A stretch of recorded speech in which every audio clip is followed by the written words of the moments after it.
ساتوی پسرو وینو دا د شهیدانو کور دا د باتورانو کور دا د باتورانو کور دا د باتورانو کور دا د باتورانو کور ساتوی پسرو وینو دا د شهیدانو کور دا د باتورانو کور دا د باتورانو کور دا د باتورانو کور دا د باتورانو کور.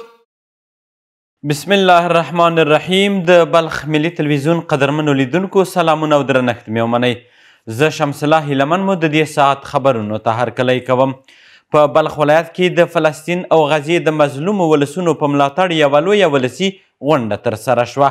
په دغې غونډه کې د یاد ولایت له بېلابېلو سیمو څخه راغلو خلکو په جوماتونو او تکیهخونو کې د غزې له خلکو څخه ملاتړ اعلان کړ او د اسرائیلي رژیم له کړنو د غندنې تر څنګ یې ژمنه وکړه چې تل به د فلسطین له بې دفاع ولس سره درېږي. په دې غونډه کې د بلخ ولایت دیني عالمانو، جهادي شخصیتونو او متدینو ولسونو د اشغالګر رژیم جنایتونه وغندل او د اسلامي هیوادونو پر واکمنانو یې غږ وکړ چې دغه اشغالګر رژیم پر وړاندې سره یو شي او خپل غږ اوچت کړي. د مزار شریف ښار او د بلخ ولایت یو شمېر ولسوالۍ نن د فلسطیني ولس په ملاتړ د بېساري لاریونونو شاهدې وې.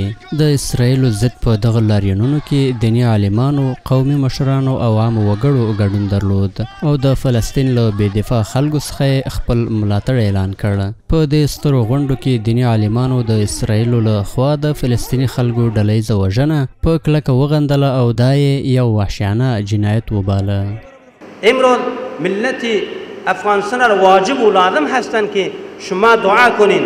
اگر مال کمک کرده بتانید، اگر زبان کمک کرده بتانید، به هر چیزی که شما توان داشتین لازم و لابد است که برای مظلوم فلسطین افغانستان شما کمک کنین. مگر بشر در غزه در قالب بشریت نیستند یا نمیشنوین یا نمیبینین و یا هم در حلقه فساد چنان آلوده اید که از خورشید تابان چشم پوشی کرده اید.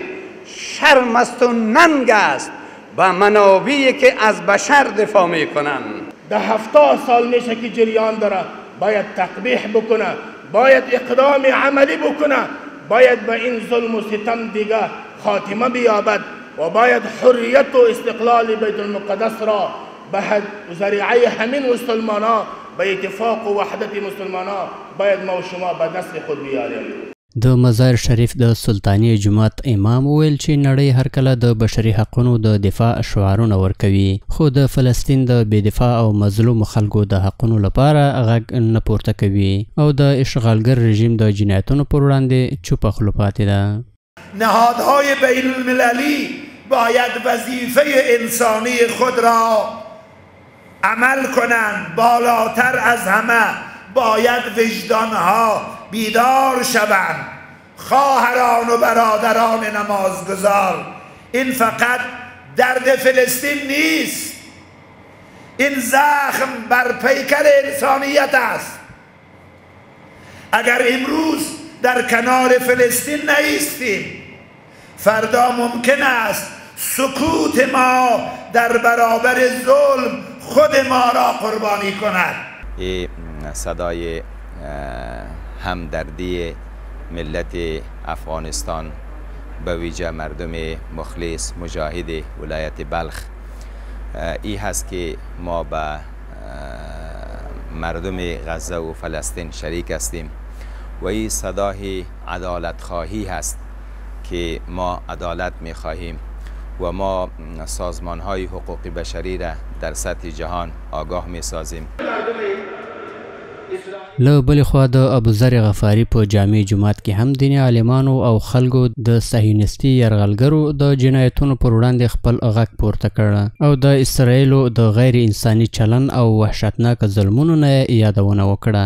دوی همداراز د اسلامي هیوادونو پر چوپتیا سخته نیوکه وکړه او د یادو هیوادونو په مشرانو یې غږ وکړ چې د صهیونیست رژیم پر وړاندې ودرېږي او سره متحد شي. باید حکام کشورهای اسلامی غافل نبوده باشد.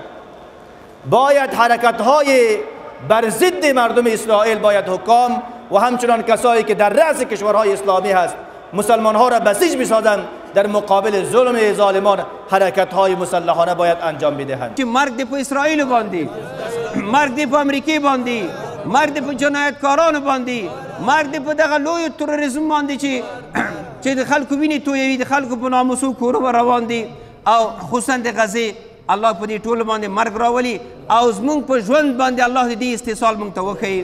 اگر امروز دست ما نمیرسد ما به زبان خود این ظالم محکوم میسازیم، ما به قلب خود بغض به این ظالم و به این رژیم ظلم داریم. الله ذوالجلال آینده ما را، نسل ما را نسل مجاهد، نسل با غیرت، نسل با شجاعت بگرداند. وروسته لاریونوالو سرکونو ته په راوتلو او د فلسطین بیرغ په لیږدولو سره د فلسطین له بې دفاع او مظلوم خلکو څخه خپل ملاتړ اعلان کړ. د یادونې وړ ده چې په غزې تړانګه د اسرائیلو د بریدونو په پایله کې له 450,000 څخه ډیر خلک شهیدان، څه باندې 120,000 ټاپیان او په زرګونه نور بېکوره شوي دي. د ملي پراختیا ادارې مسؤلینو د قوشتېپې ملي پروژې له چارو څخه لیدنه وکړه. د چارواکو په وینا د دغې ملي پروژې د دوهمې برخې چارې د اندخوی د څلورګونو ولسوالیو په قرمقل سیمه کې 90% بشپړې شوي دي او د بلخ ولایت په کلدار ولسوالۍ کې د یاد کانال د سربند چارې هم 90.5% پرمخ تللي دي. د قوشتېپې کانال د کیندلو د دویم فاز چارې 90% بشپړې شوي دي. د ملي پراختیا ادارې چارواکو د قوشتېپې کانال د کیندنې پروسې څخه د لیدنې پر مهال د دې مطلب په بیانولو سره د یادو چارو له سرعت او کیفیت څخه د ډاډ ورکولو ترڅنګ وویل چې دمګړۍ یې د اندخوی د څلورګونو ولسوالیو په اړوندو کې چارې پر مخ روانې دي. د قوشتېپې کانال د دوهم فاز چارې اوس مهال په خورا چټکۍ سره په بیلابیلو برخو کې روانې دي چې لله الحمد د دوهم فاز د کیندنې چارې 90% پرمخ تللي دي او پاتې چارې هم د 2000 ماشینرۍ په وسیله په چټکۍ سره پرمخ وړل کیږي. همدارنګه ښاغلي ارغندیوال وویل چې د بلخ ولایت په کلدار ولسوالۍ کې د یاد کانال د سربند چارې هم 9.5% ترسره شوي دي او همدارنګه د دې پروژې د انجینرانو یو ټیم عملاً په دغه کانال د 11 پلونو په جوړولو کار کوي چې یو شمېر ولسوالۍ د ولایتونو له مرکز سره نښلوي.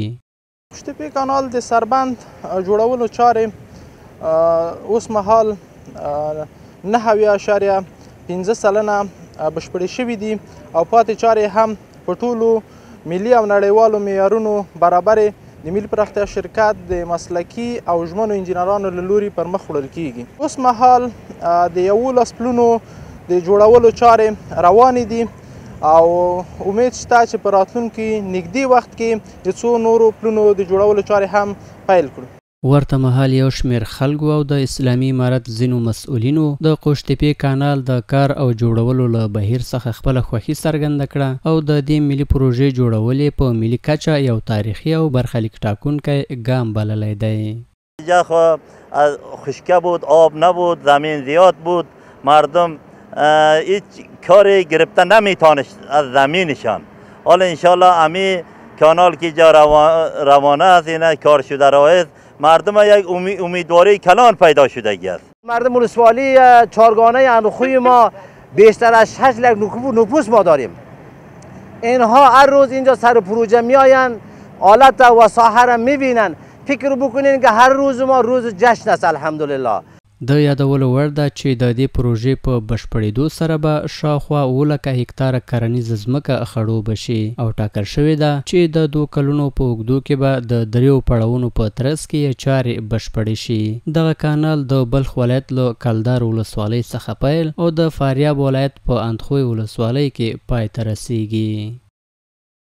د بلخ ولایت د قومونو او قبایلو چارو ریاست په تیر 1403 لمریز کال کې د 15 قومي شخړو د حل او فصل کولو خبر ورکوي. دوی وایي چې اسلامي امارت د خلکو ترمنځ یووالي راوستلو ته ژمن دی. همدارنګه یو شمېر قومي مشران په دغه برخه کې د اسلامي امارت هڅې د ستایلو وړ بولي او د دوی له هڅو څخه هرکلی کوي.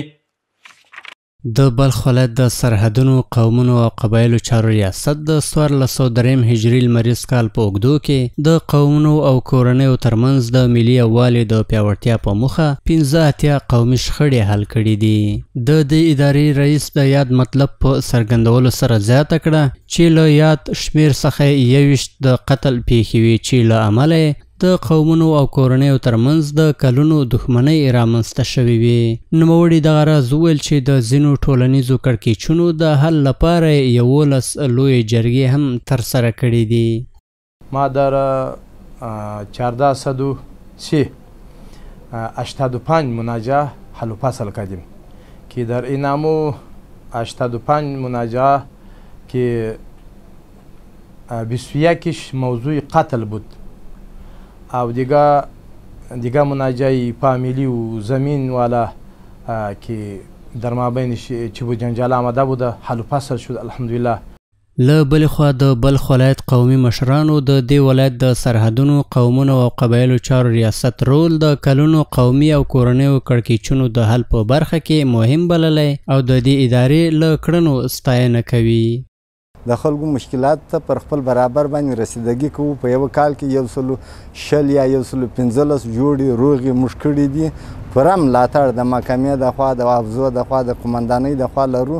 نو خلک ډیر خوشحاله دي. موږ د خلکو خوشحاله وي، خلک زموږ څخه خوشحاله دي. خلک راضی هستند و کسایی که در بین خود نزاع دارند و طرفین نزاع هم وقتی که اینجا نزاعشان حل میشه و هر دوتا با بسیار دوستی و صمیمیت همدیگر را در آغوش گرفته از اینجا میبرایی. برای ما، برای کل مردم ولایت بلخ، برای کل مردم افغانستان یک افتخار است. ته په داسې حال کې ده چې د بلخ د سرحدونو قومونو او قبایلو چارو ریاست د روان کال له پیل راهیسې د قومي جرګو په جوړولو سره د قومونو او د کورنیو ترمنځ 13 شخړې حل کړي دي.